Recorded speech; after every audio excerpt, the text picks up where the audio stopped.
তো প্রথম বাজারটা ঘোরা শেষ অলরেডি, এখন আমাদের দ্বিতীয় বাজারে যাওয়ার পালা। এবং এই বাজারটা মোটামুটি অনেক বড় একটা বাজার, এবং এই বাজারের মধ্যে আমরা সবচেয়ে বড় গরু যেটা ওইটা খুঁজে বের করবো। অ্যান্ড আজকের এই ভিডিওতে আমি দুইটা গরুর বাজার যাব এবং ওই দুইটা গরুর বাজারের সবচেয়ে বড় গরুগুলা আপনাদেরকে দেখানোর চেষ্টা করব। সো আর দেরি না করে আজকের ভিডিও শুরু করা যাক। তো প্রথমে আমি যে বাজারটার মধ্যে যাব, এটা চাঁদপুরের একদম লাস্ট মাথায় এই বাজারটা, অর্থাৎ এই বাজারের ডাইন পাশে হচ্ছে লক্ষ্মীপুর এবং বাম পাশে হচ্ছে চাঁদপুর। এবং গরুর বাজারের সবচাইতে ডেঞ্জারাস যে জায়গাটা, এটা হচ্ছে এই যে আমি যে জায়গাতে হাঁটতেছি, দোনো পাশেই গরু। ভাবেন যদি একটা গরু একটা লাথি মারা শুরু করে তাহলে কি অবস্থা হবে আমার। তা এখন দেরি না করে আমি বড় গরুটা খোঁজার চেষ্টা করতেছি, কারণ আমি আপনাদেরকে বলছি যে সবচেয়ে বড় গরু যেটা আছে ওইটা দেখানোর চেষ্টা করব। আমি বড় গরুটা খুঁজতে খুঁজতে আপনারা পুরো বাজারের ভিউটা একটু দেখেন।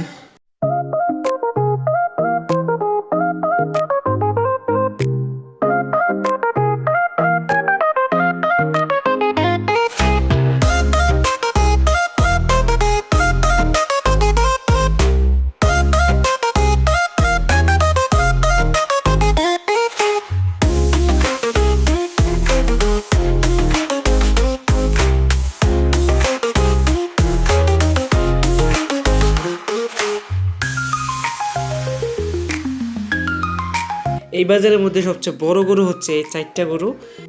সো প্রথম বাজারটা ঘোরা শেষ অলরেডি, এখন আমাদের দ্বিতীয় বাজারে যাওয়ার পালা। এবং এই বাজারটা মোটামুটি অনেক বড় একটা বাজার, এবং এই বাজারের মধ্যে আমরা সবচেয়ে বড় গরু যেটা ওইটা খুঁজে বের করব।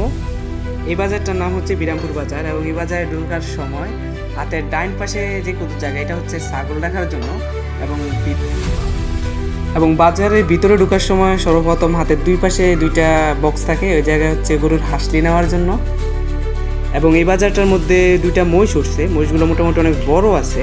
আর আমি এখন বড় গরুটা খুঁজতেছি, আর আপনারা এর ভিতরে পুরো বাজারের ভিউটা দেখেন।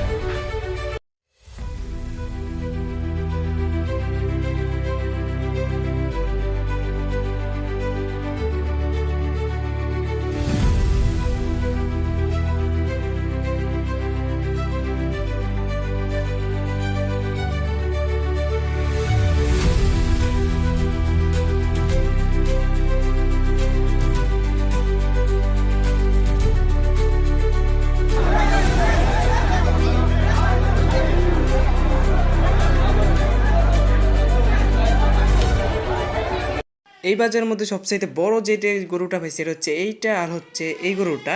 এই দুইটা গরুর দাম টোটাল মিলিয়ে 5 লাখ 5.5 লাখ টাকার মতো। সো ভিডিওটি যদি এতক্ষণ দেখে থাকেন তাহলে আপনাকে অসংখ্য ধন্যবাদ। আর ভিডিওটি যদি ভালো লেগে থাকে তাহলে অবশ্যই লাইক এবং সাবস্ক্রাইব করবেন।